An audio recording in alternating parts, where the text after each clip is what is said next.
الحمد للہ رب العالمین والعاقبۃ للمتقین وصلی اللہ وسلم علی عبدہ ورسولہ نبینا محمد وعلی آلہ واصحابہ اجمعین۔ اعوذ باللہ السمیع العلیم من الشیطان الرجیم، بسم اللہ الرحمن الرحیم۔ فالسابقون الاولون من المہاجرین والانصار والذین اتبعوهم بإحسان رضی اللہ عنہم ورضوا عنہ وأعد لهم جنات تجری تحتها الانہار خالدین فیہا ابدا ذلک الفوز العظیم۔ حضرت عثمان رضی اللہ تعالی عنہ کی سیرت کے متعلق سابقہ درس میں ہم نے مفصل گفتگو کی تھی، اور ان کی سیرت کے بارے میں نبی کریم صلی اللہ علیہ وسلم کے فرامین، آپ کے ارشادات جو صحیح ثابت ہیں وہ پیش کیے گئے تھے۔ آج کا ہمارا عنوان ہے شہادت عثمان رضی اللہ تعالی عنہ۔ حضرت عثمان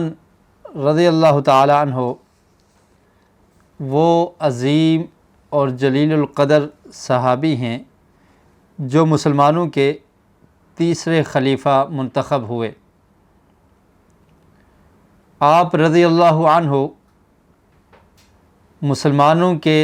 تیسرے خلیفہ تھے، اور آپ کی خلافت 12 سال پر محیط تھی۔ 12 سال کا عرصہ آپ کی خلافت رہی، اور آپ کی خلافت کے ابتدائی ایام بہت ہی خوشگوار فتوحات والے رہے، اور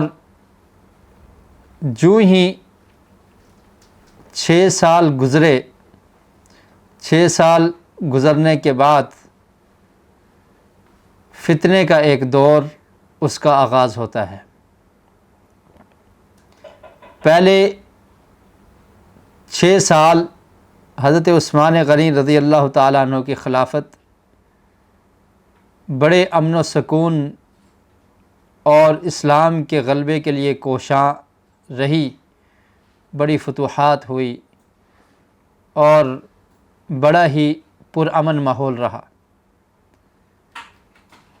لیکن 6 سال گزرنے کے بعد فتنوں نے انگڑائی لی، اور اس کی وجوہات اور اسباب بہت سارے ہیں۔ آپ جانتے ہیں کہ مسلمان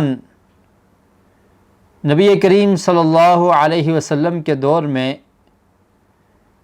جب مسلمانوں کے مخالف مشرکین مکہ، قریش کے لوگ، اور اس کے علاوہ مدینہ میں رہنے والے یہود و نصارہ بھی تھے، جوں حضرت ابوبکر صدیق رضی اللہ تعالیٰ عنہ کے دور میں فتوحات کا سلسلہ بڑھا، حضرت عمر فاروق رضی اللہ تعالیٰ عنہ کے دور میں یہ سلسلہ جاری رہا، اور حضرت عثمان غنی رضی اللہ تعالیٰ عنہ کے دور میں بھی فتوحات زیادہ سے زیادہ ہوتی چلی گئی۔ بہت سارے ایسے لوگ جو عرب نہ تھے وہ بھی اسلام میں داخل ہو گئے، اور کچھ لوگوں نے اسلام کا لبادہ اوڑھ لیا اور حقیقی معنوں میں اسلام کو قبول نہ کیا۔ وہ یہودیوں میں سے بھی تھے، اور اسی طرح مجوسیوں میں سے بھی تھے جو آگ کے پجاری ہیں، اور یہی وجہ تھی کہ حضرت عمر فاروق رضی اللہ تعالی عنہ کی شہادت کا سبب وہ مجوسی غلام جسے ابو لؤلؤ کہا جاتا ہے وہ بنا۔ مدینہ میں دیگر مذاہب کے ماننے والے لوگ بھی آباد ہو چکے تھے، اور پھر کچھ لوگوں نے جب یہ دیکھا کہ ہماری سلطنت کھو چکی ہے، ہماری حکومت ہم سے چھن چکی ہے، مسلمان غالب ہیں، تو ان نے اسلام کو قبول کر کے، اسلام کا لبادہ اوڑھ کر، اسلام میں داخل ہو کر مسلمانوں کو نقصان پہنچایا۔ ان میں ایک اہم شخص عبداللہ بن سبا یہودی ہے۔ اس نے اسلام کا لبادہ اوڑھا اور حقیقت میں یہ یہودی تھا، اور پھر اس نے ایک ایسی خفیہ تدبیر کی کہ مسلمانوں کی اجتماعیت کو ختم کیا جائے، مسلمانوں کو ان کے حکمرانوں کے خلاف کر دیا جائے، مسلمانوں کو ان کے امراء، ان کے خلفاء، ان کے خلاف کر دیا جائے، اور مسلمان آپس میں ان کا جو نظام اخوت ہے یہ پاش پاش ہو جائے، آپس کا بھائی چارہ یہ ختم ہو جائے، اور ان میں اختلافات بڑھتے چلے جائیں۔ اور یہی فتنہ حضرت عثمان رضی اللہ تعالی عنہ کی شہادت کا سبب بنا۔ یہ خفیہ جماعت جس کی قیادت عبداللہ بن سبا کرتا تھا، اس کے کارندے بہت سارے شہروں میں پھیلتے چلے گئے۔ کوفہ، جس طرف آقا علیہ السلام نے اشارہ کر کے فرمایا تھا کہ مشرق سے فتنوں کا آغاز ہوگا، کوفہ اور بصرہ کی سرزمین، وہاں پر عبداللہ بن سبا نے اپنا جال پھیلایا۔ کوفہ میں کچھ لوگ اس کے ہم نوا بن گئے، بصرہ میں کچھ لوگ اس کے ہم نوا بن گئے، مصر میں کچھ اس کے ساتھی بن گئے، اور شام میں بھی اس نے یہ کوشش کی لیکن وہاں پر یہ ناکام رہا۔ کوفہ کے لوگوں کو اس بات پر اکسایا گیا کہ آپ کے گورنر، آپ کے خلفاء جو کوفہ کے گورنر ہیں وہ عدل و انصاف نہیں کرتے۔ عوام میں یہ چیز پیدا کر دی گئی اور عوام کو اپنے امیر کے خلاف کر دیا۔ بصرہ میں بھی ایسی ہی صورتحال پیدا کی، اور مصر میں بھی ایسی ہی صورتحال پیدا کی، اور پھر اس کے بعد صرف امراء یا گورنرز جو تھے وہاں تک یہ معاملہ باقی نہ رہا، بلکہ عوام الناس میں شکوک و شبہات پیدا کر دیے کہ خلیفہ راشد حضرت عثمان غنی رضی اللہ تعالی عنہ، ان میں کچھ ایسے عیب پائے جاتے ہیں کہ جن کی وجہ سے وہ نعوذ باللہ عدل و انصاف نہیں کرتے، اور ان میں خامیاں پائی جاتی ہیں۔ ان کے عیوب کو بیان کیا گیا، ان کی خامیاں جو ان کی خامیاں نہ تھی، جس میں ان کی فضیلت تھی، اس کو خامی بنا کر لوگوں کے سامنے پیش کر دیا گیا۔ کچھ ایسے واقعات تاریخ کی کتب میں ملتے ہیں کہ جس کا حقیقت سے کوئی تعلق نہیں ہے اور جو صحیح ثابت نہیں ہے، اور کچھ ایسی چیزیں بیان کی گئی جو صحیح سند سے ثابت ہیں کہ جن چیزوں کو پھیلا دیا گیا تھا یا جن کو نشر کر دیا گیا تھا، اور حضرت عثمان غنی رضی اللہ تعالی عنہ کے ان عیوب کو لوگوں میں بیان کیا گیا، وہ کون سے عیب تھے، وہ کون سی ایسی باتیں تھیں جن کو بیان کیا گیا۔ سب سے پہلا الزام حضرت عثمان غنی رضی اللہ تعالیٰ عنہ پر یہ لگایا گیا کہ آپ غزوہ بدر میں شریک نہ ہوئے تھے، اور کوفہ کے لوگ، بصرہ کے لوگ اس بات کو اچھالا کرتے تھے کہ دیکھیں جی، خلیفۃ المسلمین، خلیفہ راشد، انہوں نے نبی کریم صلی اللہ علیہ وسلم کے ساتھ غزوہ بدر میں شرکت نہ کی۔ اور پھر دوسری بات، دوسرا الزام یہ لگایا گیا کہ آپ غزوہ احد میں شریک تو ہوئے، لیکن جب مسلمانوں کو بظاہر ہزیمت ہوئی، شکست کا سامنا کرنا پڑا، اس وقت جو لوگ منہ پھیر گئے تھے ان میں حضرت عثمان غنی رضی اللہ تعالیٰ عنہ بھی تھے۔ یہ الزام بھی حضرت عثمان پر لگایا گیا، اور ان کی یہ خوبیاں جو حقیقت میں خوبیاں تھیں یا جن سے اللہ نے درگزر کر لیا تھا، ان کو خامی بنا کر لوگوں کے سامنے پیش کیا گیا۔ اور پھر ایک الزام یہ بھی لگایا گیا کہ حضرت عثمان رضی اللہ تعالیٰ عنہ بیعت رضوان میں شریک نہ ہوئے تھے۔ اس کے علاوہ کچھ اور چیزیں بھی بیان کی گئی اور الزام لگائے گئے۔ سب سے پہلی یہ 3 چیزیں جو الزامات حضرت عثمان رضی اللہ تعالیٰ عنہ پر لگائے گئے تھے، اس کا ذکر ایک کوفی شخص نے، ایک عراقی شخص نے عبداللہ بن عمر رضی اللہ تعالیٰ عنہ سے کیا۔ یہ روایت مسند احمد میں، اس کی سند حسن ہے۔ عبداللہ بن عمر رضی اللہ تعالیٰ عنہ کے پاس ایک شخص آیا اور آ کر کہنے لگا، ابا عبد الرحمن اخبرنی عن عثمان بن عفان هل شہد بدر، کہ آپ مجھے یہ بتائیے کہ کیا حضرت عثمان رضی اللہ تعالیٰ عنہ انہوں نے بدر کے غزوہ میں شرکت کی؟ قال لا، عبداللہ بن عمر رضی اللہ تعالیٰ عنہ کہنے لگے نہیں شرکت کی۔ قال فهل شہد بیعت الرضوان، کیا انہوں نے بیعت رضوان میں شرکت کی؟ عبداللہ بن عمر نے نفی میں جواب دیا۔ قال فكان في من تولى يوم التقى الجمعان، فرمایا کہ جس دن غزوہ احد تھا اس دن جو لوگ پیچھے کو ہٹے ان میں حضرت عثمان رضی اللہ تعالی عنہ کا نام بھی ہے۔ عبداللہ بن عمر رضی اللہ تعالی عنہ نے اس بات میں جواب دیا اور کہا ہاں ایسا ہی ہے۔ قال فولى الرجل فقال رجل لعبد الله بن عمر ان هذا يذهب فيخبر الناس انك وقعت في عثمان، یہ فتنہ پرور آدمی چلا گیا اور عبداللہ بن عمر رضی اللہ تعالیٰ عنہ کو کہا گیا کہ آپ نے یہ جوابات تو دیے ہیں، لیکن یہ لوگوں میں جا کر یہ بات عام کرے گا، نشر کرے گا کہ آپ نے حضرت عثمان رضی اللہ تعالیٰ عنہ کی توہین کر دی ہے، اور آپ اس بات کے اقراری ہیں کہ حضرت عثمان غزوہ بدر میں بھی شریک نہ ہوئے اور بیعت رضوان میں بھی شریک نہ ہوئے،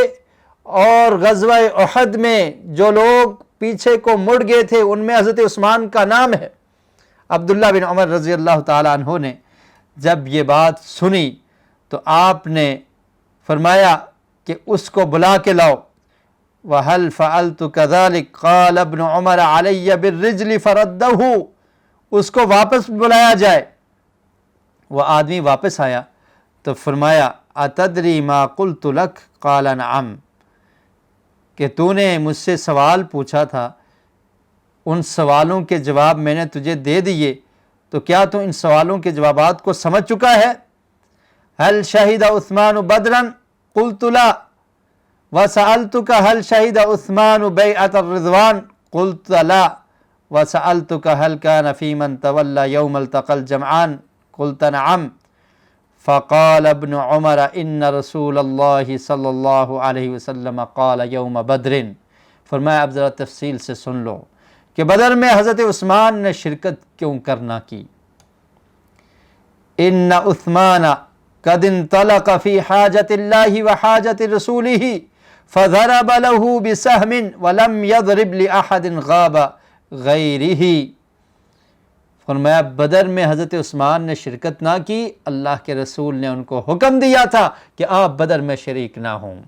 حضرت عثمان تو اس وقت اللہ کے رسول کی اطاعت اور فرمانبرداری کر رہے تھے۔ معاملہ یہ تھا کہ حضرت عثمان غنی رضی اللہ تعالیٰ عنہ کی اہلیہ رقیہ بنت رسول اللہ صلی اللہ علیہ وسلم بیمار ہو جاتی ہیں، آپ ایسی بیماری کی حالت میں ہیں کہ اسی بیماری میں آپ کی وفات بھی ہو جاتی ہے، اور ادھر غزوہ بدر کا موقع ہے، حضرت عثمان غزوہ بدر میں شریک ہونا چاہتے ہیں، مگر نبی کریم صلی اللہ علیہ وسلم نے ارشاد فرمایا کہ عثمان آپ غزوہ بدر میں شرکت نہ کریں، آپ اپنی زوجہ کی تیمارداری کریں، آپ کو میں محمد صلی اللہ علیہ وسلم یہ حکم دے رہا ہوں کہ آپ مدینہ میں ٹھہر کر اپنی زوجہ رقیہ بنت محمد کی تیمارداری کریں، اللہ رب العالمین آپ کو غزوہ بدر میں شریک ہونے کا اجر عنایت کر دے گا۔ اور پھر غزوہ بدر میں اگر فتح نصیب ہوئی تو آپ کا حصہ بھی مال غنیمت میں رکھا جائے گا، اور نبی کریم صلی اللہ علیہ وسلم نے وہ حصہ بھی عنایت کیا۔ اس میں تو حضرت عثمان رضی اللہ تعالیٰ عنہ کی فضیلت ہے۔ اور پھر آپ غزوہ بدر میں نہ گئے، نبی کریم صلی اللہ علیہ وسلم کی اطاعت اور فرمانبرداری کر کے اللہ کے رسول نے آپ کو مال غنیمت میں حصہ بھی دیا، اور اللہ کے رسول غزوہ بدر میں ہی تھے کہ آپ کی پیاری بیٹی رقیہ رضی اللہ تعالی عنہا عثمان غنی کی زوجہ اہلیہ وفات پا جاتی ہیں، ان کو بقیمت دفنا دیا جاتا ہے۔ جب نبی کریم صلی اللہ علیہ وسلم واپس تشریف لائے، آپ نے دیکھا عثمان پریشان ہیں، فرمایا عثمان پریشان نہ ہو، میں اپنی دوسری بیٹی ام کلثوم کا نکاح تمہارے ساتھ کر دیتا ہوں۔ لیکن یہ ظالم، یہ بلوائی، یہ سبائی عبداللہ بن سبا کی پیروی کرنے والے ان لوگوں نے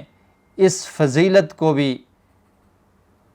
ایک عیب تصور کیا اور عیب جان کر لوگوں میں بیان کر کے فتنہ کھڑا کر دیا۔ حضرت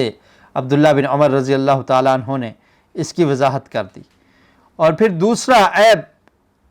یا الزام جو آپ پر لگایا گیا وہ یہ تھا کہ آپ بیعت رضوان میں شریک نہ ہوئے۔ حضرت عبداللہ بن عمر رضی اللہ تعالیٰ عنہ نے فرمایا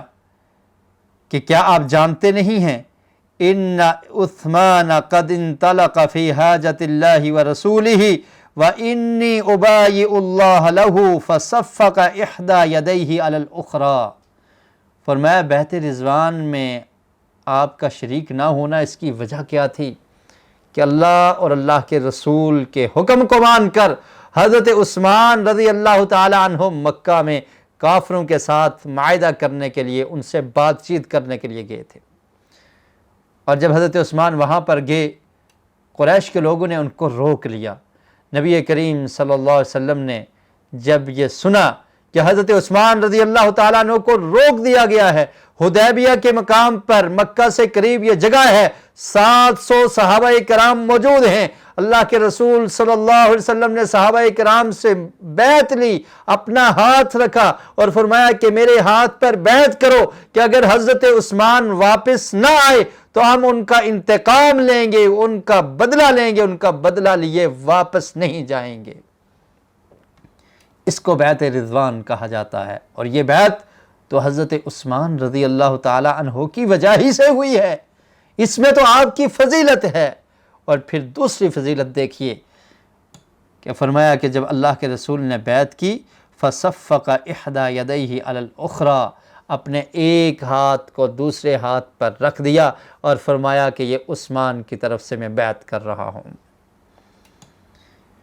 اور تیسرا الزام جو لگایا گیا وہ یہ تھا کہ کیا حضرت عثمان رضی اللہ تعالی عنہ غزوہ احد میں شریک نہ ہوئے؟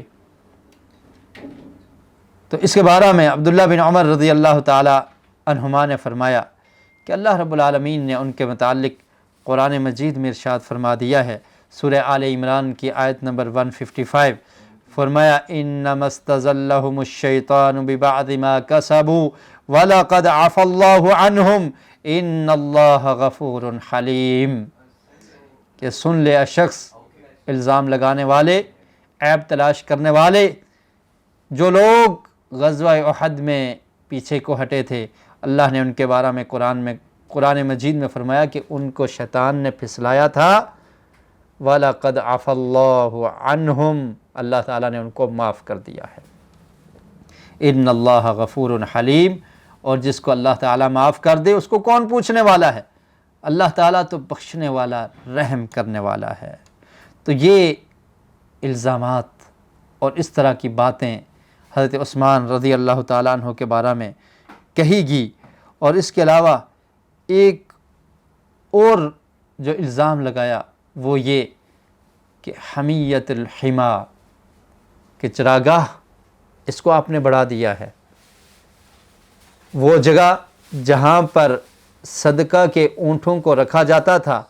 اس جگہ کو حضرت عثمان غنی رضی اللہ تعالیٰ عنہ نے بڑھا دیا تھا۔ فرمایا یہ کیوں بڑھایا گیا ہے؟ یہ بھی ایک الزام بلوائیوں کی طرف سے آیا۔ اس کے بارے میں ہم آگے تفصیلی گفتگو کریں گے۔ خیر، حضرت عثمان غنی رضی اللہ تعالیٰ عنہ نے اس کے جواب میں یہ عرض کیا کہ جب میرے دور خلافت میں اونٹ زیادہ ہو گئے، صدقے کے اونٹ کثیر تعداد میں آ گئے، اب ان کے لیے جگہ زیادہ درکار تھی، تو اس لیے میں نے اور جگہ ان کے لیے گھیر لی اور اس حما کو، اس چراگاہ کو بڑھا دیا۔ اور فرمایا کہ یہ کام صرف میں نے نہیں کیا، مجھ سے پہلے حضرت عمر فاروق رضی اللہ تعالیٰ عنہ نے بھی یہ کیا تھا۔ تو یہ بھی ایک الزام لگایا گیا۔ اور اس کے بعد قرآن مجید کو جمع کرنا، قرآن مجید کے تمام نسخوں کو ایک نسخہ بنا دینا۔ جب آذربائیجان اور اس طرح کے عراق کے علاقے فتح ہوئے، اس وقت مسلمانوں میں جو اختلاف پایا گیا، قراءات کا اختلاف، کوئی عبداللہ بن مسعود رضی اللہ تعالیٰ عنہ کی قراءت پہ پڑھ رہا ہے، کوئی حضرت عبی رضی اللہ تعالیٰ عنہ کی قراءت پہ پڑھ رہا ہے، اور مسلمانوں کے درمیان یہ اختلاف ہو گیا کہ ایک آیت کو مختلف انداز سے پڑھا جا رہا ہے، وَأَتِمُّ الْحَجَّ وَالْعُمْرَةَ لِلَّهِ۔ اس کو پڑھتے ہوئے کچھ لوگ یہ کہہ رہے تھے کہ حج اور عمرے کو پورا کیا جائے، اس آیت کا یہ مطلب ہے، اور اس کی قرأت کیسے تھی؟ وَأَتِمُّ الْحَجَّ وَالْعُمْرَةَ لِلَّهِ،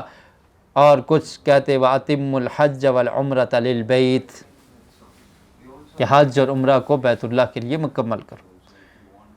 جب حضرت حذیفہ بن یمان رضی اللہ تعالیٰ عنہ نے یہ معاملہ دیکھا کہ قرآن مجید کو مختلف انداز سے پڑھا جا رہا ہے، اختلاف برپا ہو چکا ہے، حضرت حذیفہ اسی وقت مدینہ آئے، حضرت عثمان رضی اللہ تعالیٰ عنہ کو اس بات کی خبر دی، اور حضرت عثمان غنی رضی اللہ تعالیٰ عنہ نے مصاحف کو حضرت حفصہ رضی اللہ تعالیٰ عنہ سے وہ مصحف لیا جو حضرت ابوبکر صدیق رضی اللہ تعالیٰ عنہ کی خلافت میں ان کے پاس، پھر حضرت عمر فاروق رضی اللہ تعالیٰ عنہ کے پاس رہا، اور پھر ان کی شہادت کے بعد حضرت حفصہ رضی اللہ تعالیٰ عنہ کے پاس آ گیا۔ اس کو لے کر پھر تمام مصاحف کو جمع کر کے ایک مصحف بنا کر تمام شہروں میں تقسیم کر دیا۔ تو یہ تو حضرت عثمان کی فضیلت تھی کہ آپ نے امت کو اختلاف سے بچا کر قرآن مجید کا ایک نسخہ بنا دیا، اس کو بھی عیب بنایا گیا۔ اور پھر حضرت علی رضی اللہ تعالی عنہ نے اس بات کے بارے میں فرمایا کہ اے لوگو، یا ایھا الناس لا تغلوا فی عثمان ولا تقولوا له الا خیرا، کہ حضرت عثمان کے بارے میں غلو نہ کرو، حضرت عثمان کے بارے میں اچھی بات ہی کہو، او قولوا له خیرا فی المصاحف، اور مصاحف کے بارے میں جو انہوں نے ایک مصحف بنایا اس کے بارے میں ان کے لیے بہتر گفتگو ہی کرو۔ فواللہ ما فعل الذی فعل فی المصاحف الا ان ملأ منا، حضرت عثمان نے یہ تو ہم سے مشورہ کر کے یہ کام کیا تھا، صحابہ کرام کو جمع کیا اور پھر پوچھا، اور پھر مشورے کے بعد ایک مصحف پر سب کو جمع کر دیا۔ تو یہ بھی ان ظالموں نے حضرت عثمان رضی اللہ تعالی عنہ کے عیب بیان کرنا شروع کر دیے، اور لوگوں کے درمیان اس طرح سے افواہ پھیلا دی کہ جس میں حضرت عثمان کی فضیلت تھی اسی کام کو ان کے لیے عیب بنا دیا گیا۔ اور پھر جب مصاحف ختم کر کے ایک مصحف پہ سب کو جمع کیا، باقی مصاحف کو حضرت عثمان غنی رضی اللہ تعالیٰ عنہ نے جلا دیا تھا، اور اس پر بھی فتنہ پرور لوگوں نے آپ کو یہ الزام دیا کہ آپ نے مصاحف کو جلایا، حالانکہ صحابہ کرام عبداللہ بن مسعود، ابی بن کعب اور دیگر صحابہ کرام میں سے کسی نے بھی حضرت عثمان کے اس عمل کو عیب نہیں قرار دیا، بلکہ وہ حضرت عثمان رضی اللہ تعالی عنہ کی فقاہت اور آپ کی اچھی سیاست اور امت کو جمع کرنا، اس کی تعریف کیا کرتے تھے۔ لیکن یہ فتنہ پرور لوگ جن کے ذہن میں فتنہ تھا، انہوں نے اس خوبی کو بھی خامی میں تبدیل کرنے کی کوشش کی۔ حضرت عثمان غنی رضی اللہ تعالیٰ عنہ کی شہادت کا قصہ، آپ کی شہادت کیسے ہوئی، بڑا دردناک قصہ ہے۔ مظلومانہ شہادت، اور یہ خلیفہ راشد عثمان غنی مظلوم شہید ہوئے۔ اس سے پہلے چند باتیں سمجھنے کی ضرورت ہے کہ صحابہ کرام کے درمیان جو اختلافات ہوئے، جیسے جنگ جمل، جنگ صفین کا واقعہ پیش آ گیا، اور اسی طرح حضرت عثمان رضی اللہ تعالیٰ عنہ کے بارے میں جس طرح لوگوں نے باتیں کر کے اور فتنہ پرور لوگوں نے فتنے کو پھیلا دیا، اس معاملے میں مسلمان اور مومن کا کیا کام ہے؟ مسلمان کو، مومن کو مشاجرات صحابہ میں اپنی زبان کو لگام دینی چاہیے، اپنی زبان کی حفاظت کرنی چاہیے۔ خواہ مخواہ میں ان عظیم ہستیوں پر طعن کرنا اور بغیر دلیل کے اور بغیر سمجھے ان کے خلاف ایسی جھوٹی روایات جن کی وجہ سے تاریخ کی کتابیں بھری پڑی ہیں، بغیر تحقیق کے ایسی باتوں کو ان کی طرف منسوب کر دینا، یہ قطعاً درست نہیں ہے۔ اور ویسے بھی ان کے بارے میں ہمیں ادب و احترام کو ملوث خاطر رکھنا چاہیے، اور ان کے بارے میں اچھی بات یہ اپنی زبان سے نکالنی چاہیے، اور یہی اسلاف کا موقف تھا۔ حضرت عمر بن عبدالعزیز رحمۃ اللہ علیہ سے پوچھا گیا انہ سئل عن اہل صفین فقال تلک دماء طہر اللہ منہا یدی فلا احب ان اخذب لسانی فیہا۔ عون المعبود میں اور اسی طرح حلیۃ الاولیاء میں یہ قول درج ہے۔ حضرت عمر بن عبدالعزیز سے پوچھا گیا کہ صفین کے بارے میں، اہل صفین کے بارے میں آپ کا کیا خیال ہے؟ فرمایا کہ یہ ایک ایسا خون تھا کہ جس سے اللہ رب العالمین نے میرے ہاتھوں کو پاک رکھا ہے، محفوظ رکھا ہے، کہ ہم اس دور میں موجود نہ تھے تو اللہ نے ہمیں بچا لیا۔ تو میں نہیں چاہتا کہ میں اپنی زبان کو لگام نہ دوں اور اپنی زبان کو اس میں چلا کر اپنی زبان کو اس فتنے میں ملوث کر دوں، میں اس کو پسند نہیں کرتا۔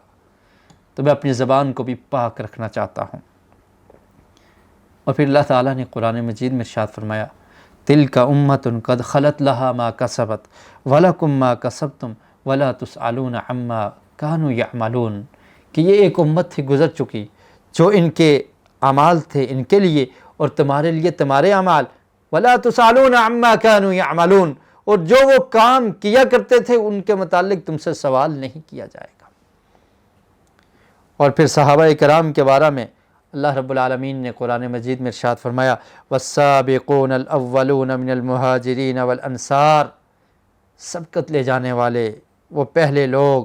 مہاجرین میں سے جنہوں نے اپنے گھر بار کو چھوڑ کے مدینہ کی طرف ہجرت کی، اور جو مدینہ میں رہنے والے انصار صحابہ کرام ہیں، والذین اتبعوہم باحسان، جنہوں نے ان کی پیروی کی احسان کے ساتھ نیکی کے کاموں میں، رضی اللہ عنہم، اللہ تعالیٰ ان سے راضی ہو گیا ہے۔ اور اللہ تعالیٰ جس سے راضی ہوتا ہے اس کے بارے میں ہم بری بات اپنی زبان سے نکالیں، مومن اور مسلم کو یہ زیب نہیں دیتا۔ رضی اللہ عنہم ورضوا عنہ، اور وہ اس اللہ سے راضی ہو گئے، وَأَعَدَّ لَهُمْ جَنَّاتٍ تَجْرِي تَحْتَهَا الْأَنْهَارُ، اور اللہ تعالیٰ نے ان کے لیے باغات تیار کیے ہیں جس کے نیچے سے نہریں بہتی ہیں، خالدین فیہا ابدا ذالک الفوز العظیم، وہ اس میں ہمیشہ رہنے والے ہیں، اور یہ بہت بڑی کامیابی ہے۔ تو تمہیداً یہ بات سمجھانا ضروری ہے کہ صحابہ کرام کے بارے میں بے جا گفتگو کرنا اور بغیر کسی وجہ کے ان کے بارے میں اپنی زبان سے بری بات نکالنا، یہ قطعاً مسلمان اور مومن کے شایان شان نہیں ہے، بلکہ اللہ کے رسول صلی اللہ علیہ وسلم نے اس چیز سے منع کیا تھا۔ فرمایا لا تسبوا اصحابی لا تسبوا اصحابی، صحیح مسلم کی حدیث ہے، اس کا نمبر ہے 2540۔ فرمایا میرے صحابہ کو برا بلا نہ کہو، میرے صحابہ کو برا بلا نہ کہو، فوالذی نفسی بیدہ، اس ذات کی قسم جس کے ہاتھ میں میری جان ہے، لو ان احدکم انفق مثل احد ذہبا، اگر تم میں سے کوئی ایک شخص احد پہاڑ جتنا سونا اللہ کے راستے میں خرچ کر دے، ما ادرک مد احدہم ولا نصیفہ، تو وہ ایک مد یا اس کا آدھا جو صحابی نے خرچ کیا ہے اس کو نہیں پہنچ سکتا۔ کہاں احد پہاڑ جتنا سونا خرچ کرنا، اور کہاں ایک صحابی کا ایک مٹھی اللہ کے راستے میں خرچ کرنا، آج کا شخص اس کے اجر کو بھی نہیں پہنچ سکتا۔ اگر سونا خرچ کر لو تو جو صحابی نے مٹھی بھر خرچ کیا اس کو بھی تم نہیں پہنچ سکتے، ایک احد پہاڑ جتنا سونا۔ اور فرمایا لا تسبوا اصحابی، میرے صحابہ کو برا بلا نہ کہا کرو۔ خیر، بہت سارے لمبے واقعات ہیں، کچھ صحیح اسناد سے ثابت ہیں اور کچھ تاریخ کی کتابوں میں ویسے ہی درج کر دیے گئے ہیں جن میں صحیح سند موجود نہیں ہے، رافضیوں نے اس کو ایڈ کر لیا اور اس طرح سے تاریخی کتابوں میں درج ہے۔ بہرحال حضرت عثمان غنی رضی اللہ تعالیٰ عنہ کی شہادت سے قبل یہ فتنے بصرہ میں، کوفہ میں اور مصر میں اس طرح کی باتیں پھیل چکی تھی، اور وہ لوگ حضرت عثمان رضی اللہ تعالیٰ عنہ کے بارے میں طرح طرح کے الزامات اور باتیں کیا کرتے تھے۔ پھر اس کے بعد یہ لوگ جمع ہو کر حج کے دنوں میں مدینہ آتے ہیں، اور ایک پلاننگ کے تحت یہ لوگ مدینہ پہنچے اور حاجی حضرات حج کے لیے چلے گئے اور یہ مدینہ میں باقی رہ گئے۔ جب یہ مدینہ میں پہنچے اور اہل مدینہ نے اس بات کو جان لیا، حضرت عثمان رضی اللہ تعالیٰ عنہ کو اس بات کا پتہ چلا، تو حضرت عثمان رضی اللہ تعالیٰ عنہ نے مدینہ سے باہر ہی ان سے بات چیت کی اور معاہدہ کیا۔ جب یہ لوگ مدینہ میں آ رہے تھے، صحابہ کرام نے جب اس فتنے کے آغاز اور ابتدا کو دیکھا تو حضرت حذیفہ رضی اللہ تعالیٰ عنہ جو رازدان رسول ہیں، نبی کریم صلی اللہ علیہ وسلم نے فتنے کے متعلق جو احادیث ہیں وہ ان سے ذکر کر رکھی تھی، اور یہ اللہ کے رسول سے اس کے متعلق سوال کیا کرتے تھے۔ جب اس طرح کے یہ بلوائی مدینہ میں پہنچے تو حضرت حذیفہ رضی اللہ تعالیٰ عنہ سے پوچھا گیا، وَلَمَّا عَلِمَ النَّاسَ بِمَسِيرِ الْمِصْرِيِّينَ إِلَىٰ عُثْمَانَ رضی اللہ عنہ أَتَىٰ بَعْضُ النَّاسِ إِلَىٰ حُذَيْفَةَ فَقَالُوا لَهُ، حضرت حذیفہ سے پوچھا گیا، إِنَّ هَٰؤُلَاءِ سَارُوا إِلَىٰ هَٰذَا الرَّجُلِ فَمَا تَقُولُ، کہ یہ لوگ حضرت عثمان رضی اللہ تعالیٰ عنہ کے در پہ ہیں، یہ آ چکے ہیں مدینہ میں، آپ ان کے بارے میں کیا کہتے ہیں؟ فرمایا قال يقتلونه واللہ، اللہ کی قسم یہ حضرت عثمان کو شہید کر دیں گے۔ فقالوا له أين هو، فرمایا پھر حضرت عثمان کا مقام کیا ہوگا، وہ کہاں ہوں گے؟ فرمایا فقال في الجنة واللہ، اللہ کی قسم حضرت عثمان تو جنتی ہیں، نبی کریم صلی اللہ علیہ وسلم نے ان کو جنت کی بشارت سنائی تھی۔ پھر پوچھا گیا فأين قتلته، اس کو قتل کرنے والے، حضرت عثمان کو شہید کرنے والے کہاں ہوں گے؟ فقال في النار واللہ، حضرت حذیفہ نے اللہ کی قسم کھا کر کہا کہ اللہ کی قسم وہ آگ میں ہوں گے، وہ آگ کا ایندھن بنیں گے۔ جب یہ لوگ پہنچے حضرت عثمان رضی اللہ تعالی عنہ ایک مدینہ سے باہر ایک بستی میں، تو سب سے پہلے ان نے کہا ادعو بالمصحف فدعا بہ، حضرت عثمان کو کہنے لگے کہ آپ مصحف لے آئیں، قرآن مجید لائیں۔ قرآن مجید لایا گیا۔ فقالوا افتح السابع وکان یسمون سورۃ یونس، کہنے لگے سورہ یونس کو کھولیے، سورہ یونس کو پڑھیے۔ جب سورہ یونس کو پڑھا گیا، اس آیت پر پہنچے قل اللہ اذن لکم ام علی اللہ تفترون، سورہ یونس کی آیت نمبر 59، کہ کیا اللہ تعالیٰ نے حکم دیا ہے یا تم اللہ پر افتراء اور جھوٹ باندھتے ہو۔ یہ آیت حلال و حرام کے متعلق ہے کہ اللہ تعالیٰ نے پوچھا کہ جن چیزوں کو اللہ نے حلال کیا ہے وہ حلال ہیں، جس کو اللہ نے حرام کیا وہ حرام ہے۔ تو کیا اللہ نے تمہیں یہ اختیار دیا ہے کہ تم حلال کو حرام کر دو یا حرام کو تم حلال کر دو؟ یہ اختیار تمہیں اللہ نے دیا ہے یا تم اللہ پر جھوٹ باندھتے ہو؟ اس آیت کو پڑھ کر وہ بلوائی کہنے لگے کہ یہ آیت نعوذ باللہ آپ کے بارے میں ہے کہ آپ نے چراگاہ اونٹوں کے لیے، جو صدقے کے اونٹ ہیں ان کے لیے چراگاہ کو اور زمین کو گھیر رکھا ہے، اس کا حکم آپ کو اللہ نے دیا ہے، یا آپ اللہ کے بارے میں نعوذ باللہ جھوٹ بول کر آپ نے اس جگہ کو سمیٹ لیا ہے؟ تو حضرت عثمان رضی اللہ تعالیٰ عنہ نے اس آیت کی وضاحت کی اور ان خارجیوں کو بتایا کہ قرآن کی نصوص کا مطلب اور مفہوم کیا ہوتا ہے۔ فرمایا کہ یہ اس کا مطلب اور مفہوم اور ہے، یہ حلال اور حرام کے متعلق ہے، یہ اس کے بارے میں نہیں ہے جس کے بارے میں تم کہہ رہے ہو۔ اور پھر فرمایا فَإِنَّ عُمَرَ حَمَاهُ قَبْلِ لِإِبِلِ صَدْقَةٍ کہ صدقہ کے اونٹوں کے لیے تو حضرت عمر رضی اللہ تعالیٰ عنہ نے بھی اس جگہ کو منتخب کیا تھا۔ اگر تم یہ کہہ رہے ہو تو حضرت عمر کے بارے میں کیا خیال ہے؟ اور پھر فرمایا کہ یہ اونٹ زیادہ ہو گئے، اس کے لیے میں نے زیادہ جگہ کا انتخاب کر لیا۔ اس میں کون سی زیادتی ہے؟ اس میں کون سا ظلم ہے؟ اس میں کون سی ایسی بات ہے کہ جو میں نے اپنی طرف سے کی ہے؟ اور پھر ان کو نصیحت کی، ان سے معاہدہ کیا اور آیت کا معنی اور مفہوم سمجھایا، اور پھر فرمایا کہ میں تم سے معاہدہ کرتا ہوں کہ تم اختلاف کو نہ پیدا کرو، مسلمانوں کے خلیفہ کے خلاف نہ ابھارو، اور اس طرح کی زیادتی اور ظلم نہ کرو، مسلمانوں میں اختلاف کو نہ پیدا کرو۔ وَلَا يُفَارِقُوا جَمَاعَةً مَا أَقَامَ لَهُمْ اور ان کے لیے اس طرح کی بے دلیل باتیں پیش کر کے فتنہ نہ پھیلاؤ۔ جب یہ بات سنی تو خلیفہ بن خیاط نے اس روایت کو اپنی تاریخ کی کتاب میں نقل کیا ابی سعید مولا ابی اسید سے، اور صحیح سند سے ثابت ہے کہ پھر وہ لوگ مطمئن ہو کر معاہدہ کر کے واپس چل دیتے ہیں۔ جب حضرت عثمان نے ان کو مطمئن کر لیا، جوابات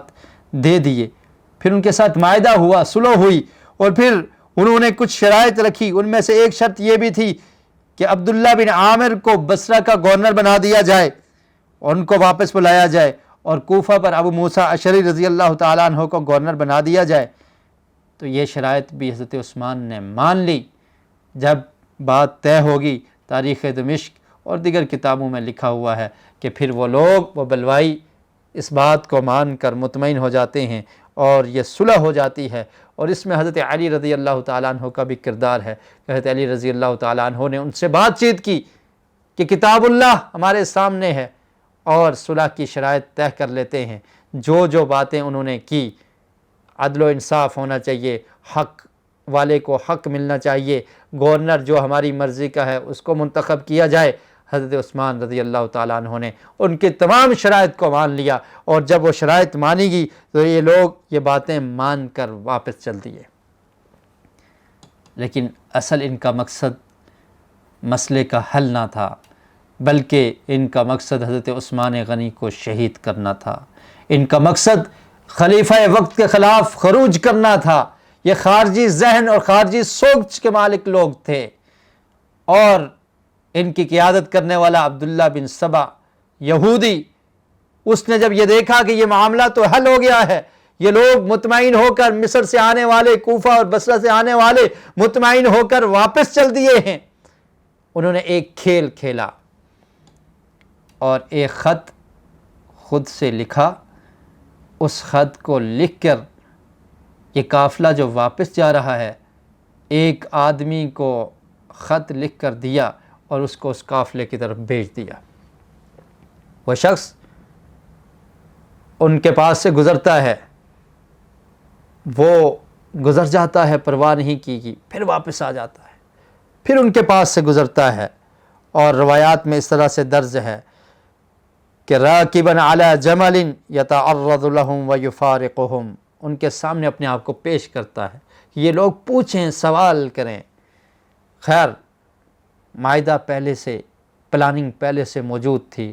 ان لوگوں نے پوچھا تم کون ہو، کدھر کو جا رہے ہو؟ اس نے کہا کہ مجھے امیر المومنین حضرت عثمان رضی اللہ تعالیٰ عنہ نے بھیجا ہے کہ میں مصر کے گورنر کے پاس جا رہا ہوں اور یہ لیٹر لے کر جا رہا ہوں، یہ خط لے کر جا رہا ہوں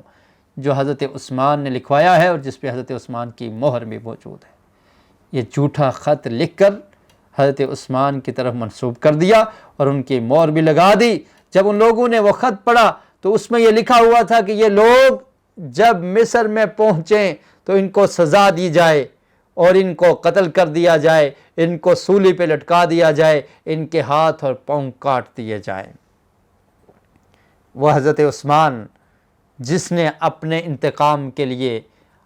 اپنے دفاع کے لیے آنے والے صحابہ کرام کو بھی روکا کہ تم نے خون خرابہ نہیں کرنا، امن کو تباہ نہیں کرنا، وہ کیسے ایسا خط لکھ سکتے ہیں؟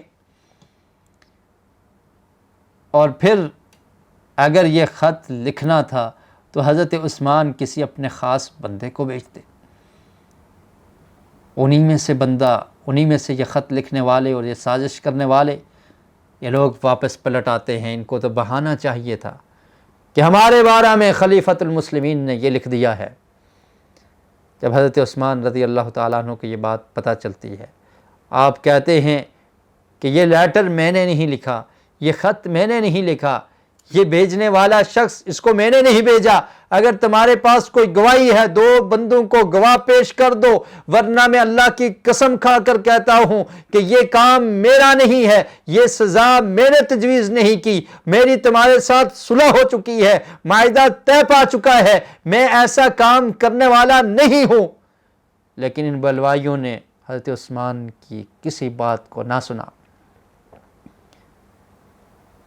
یہ عبداللہ بن سبا اس کا اور اس کے ساتھیوں کا کام تھا، اور پھر ایک ہی دفعہ میں بصرہ کی طرف جانے والے لوگ، عراق کی طرف جانے والے لوگ اور کوفہ کی طرف جانے والے لوگ، اس کی طرف بندہ بھیج دیا کہ واپس آ جاؤ۔ یہ لوگ واپس آ جاتے ہیں اور آ کر مدینہ میں ڈیرے ڈال لیتے ہیں۔ اس کے بعد حضرت عثمان رضی اللہ تعالیٰ عنہ کو محصور کر دیا جاتا ہے، گھیر دیا جاتا ہے۔ اس کی ابتدا کیسے ہوئی؟ اس کے بارے میں ایک روایت ہمیں ملتی ہے مسند احمد میں، فبینما کان عثمان رضی اللہ عنہ یخطب الناس ذات یوم اذا برجل یقال له اعین یقاطعه ویقول له یا نأثل انک قد بدلت۔ حضرت عثمان رضی اللہ تعالیٰ عنہ خطبہ ارشاد فرما رہے تھے، ایک شخص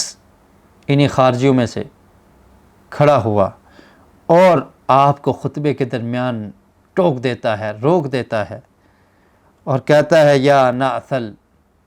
نأثل کہتے ہیں لمبی داڑھی والے شخص کو۔ حضرت عثمان رضی اللہ تعالیٰ عنہ کی داڑھی لمبی تھی تو کہنے لگا اے لمبی داڑھی والے، انک قد بدلت، تو نے تبدیل کر دیا ہے، تو نے تبدیلی کی ہے۔ حضرت عثمان نے پوچھا یہ کون شخص ہے؟ فرمایا اس کا نام اعین ہے۔ فرمایا اللہ کے بندے میں نے تبدیل نہیں کیا، تو نے تبدیل کر دیا ہے۔ اور پھر لوگ اس شخص کی طرف آگے بڑھے اور ایک شخص نے جس کا تعلق بنو لیث سے تھا، اس نے حضرت عثمان رضی اللہ تعالیٰ عنہ کو ان کے گھر میں داخل کر دیا۔ حضرت عثمان رضی اللہ تعالیٰ عنہ اپنے گھر میں داخل ہو جاتے ہیں، اور پھر حضرت عثمان آیا کرتے تھے مسجد میں نماز کے لیے، امامت کے لیے، خطابت کے لیے، لیکن وقت جوں جوں گزرتا گیا ان کو گھر سے نکلنے پر بھی پابندی لگا دی گئی۔ یہ حصار مختلف روایات میں 40 دن تک رہا، کچھ میں 20 دن کا ذکر آتا ہے، کچھ میں 40 سے زائد دنوں کا ذکر آتا ہے، کچھ میں 1 مہینے کا ذکر آتا ہے کہ حضرت عثمان غنی رضی اللہ تعالیٰ عنہ کو 40 دن تک ان کے گھر میں بند کر دیا گیا،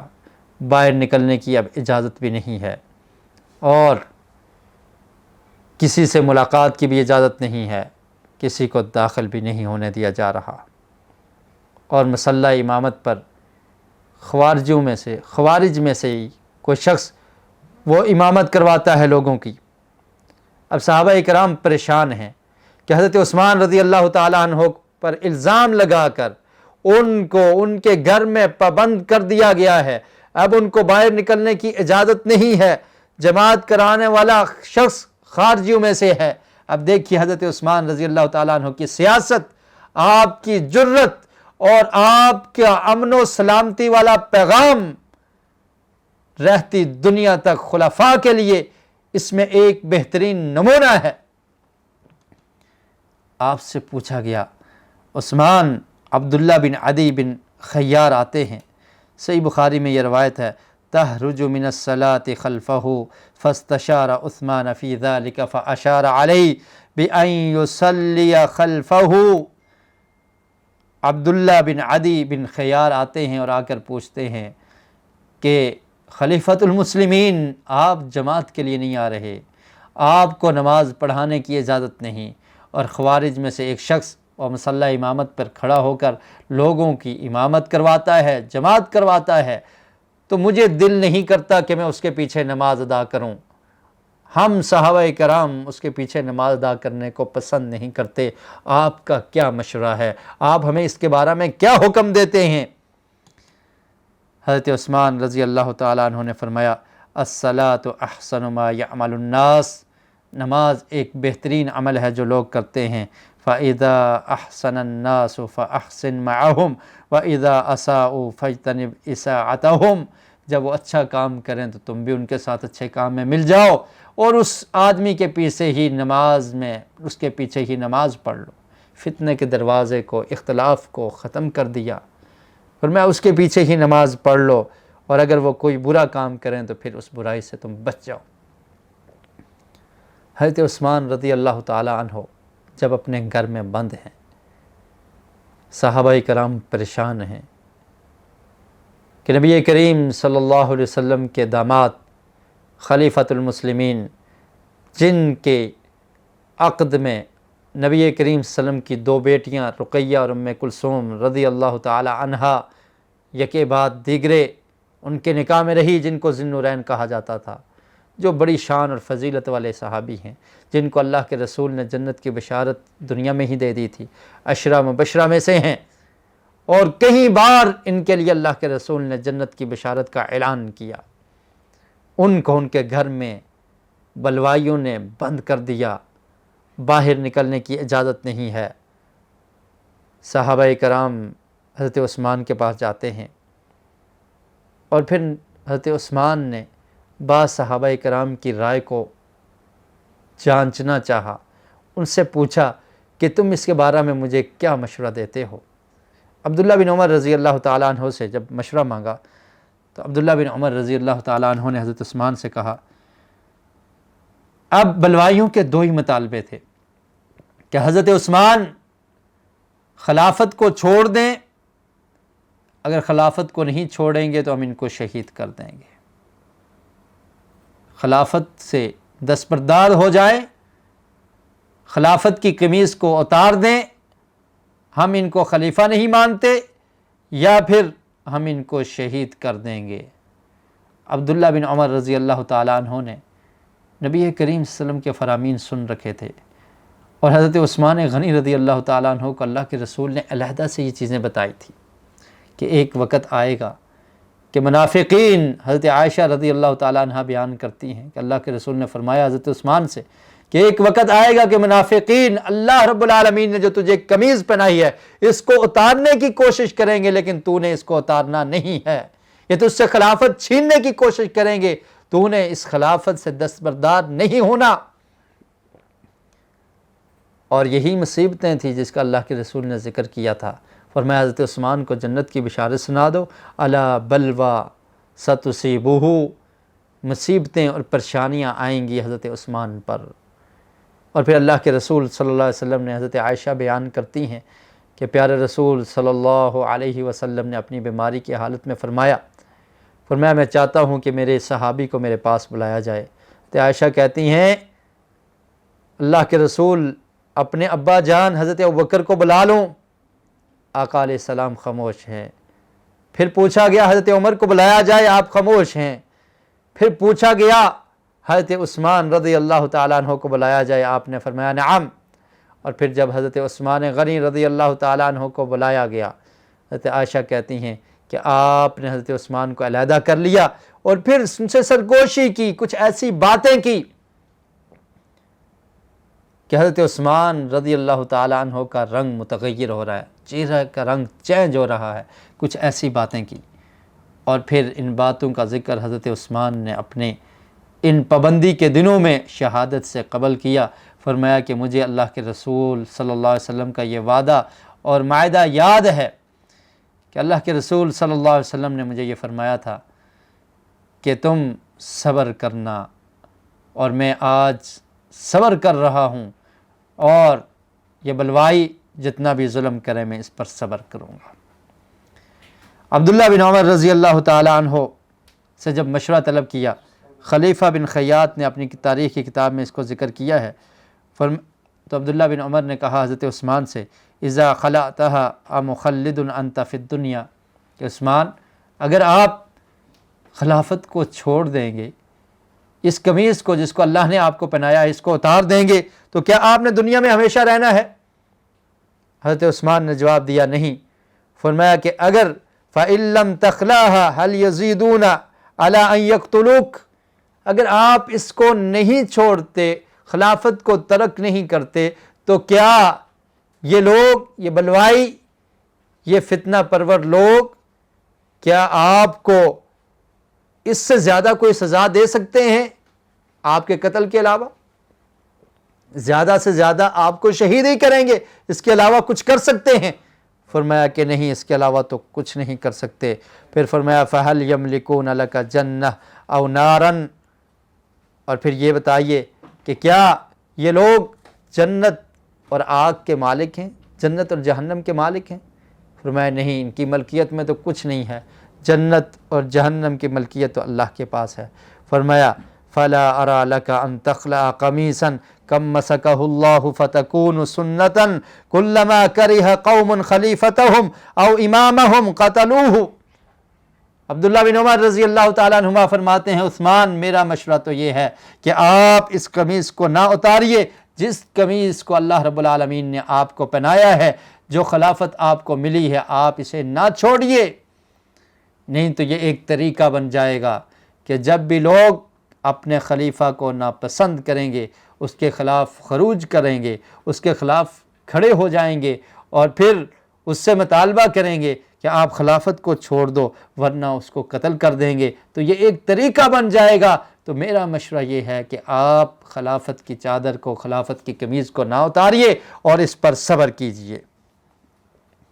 پھر حضرت عثمان رضی اللہ تعالیٰ عنہ نے جب یہ بلوائی ناباز آئے اور حضرت عثمان نے ان سے پوچھا کہ مجھے یہ تو بتاؤ تم مجھے کس لیے قتل کرنا چاہتے ہو؟ نبی کریم صلی اللہ علیہ وسلم نے ارشاد فرمایا تھا کہ کسی مسلمان کا خون حلال نہیں ہے مگر صرف 3 وجوہات کی بنا پر۔ اگر وہ کسی مسلمان کا قتل کر دے، انتقام میں قصاصاً اس کو قتل کیا جائے گا، اور اگر وہ مسلمان شادی شدہ ہے اور زنا کا ارتکاب کر لے تو پھر اسے رجم کیا جائے گا، یا دین کو چھوڑ دے تو پھر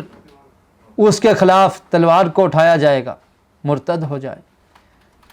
تو میں نے تو ایسا کوئی کام نہیں کیا، اور میں نے کبھی کسی کو قتل نہیں کیا، اور نہ ہی میں نے کبھی جاہلیت کے زمانہ میں اور نہ ہی اسلام لانے کے بعد کبھی میں نے زنا کا ارتکاب تک نہیں کیا، تم کس وجہ سے مجھے قتل کر رہے ہو؟ اور پھر حضرت عثمان رضی اللہ تعالیٰ عنہ نے ان سے مطالبہ کیا کہ تم میں سے کوئی آدمی آئے جو مجھ سے بات کرے اس معاملے میں۔ تو ان میں سے ایک آدمی صعصع بن سوحان وہ نکلتا ہے بات کرنے کے لیے۔ تو حضرت عثمان رضی اللہ تعالیٰ عنہ نے اس کو کہا کہ میرے درمیان اور تمہارے درمیان قرآن مجید فیصلہ کرے گا۔ وہ کہنے لگا کہ ہم لوگ تو اس لیے نکلے ہیں کہ ہمیں اللہ نے قرآن میں اس کا حکم دیا ہے۔ قرآن مجید کی آیات سے غلط استدلال یہ خوارج کا کام ہے، اپنی مرضی کا معنی لینا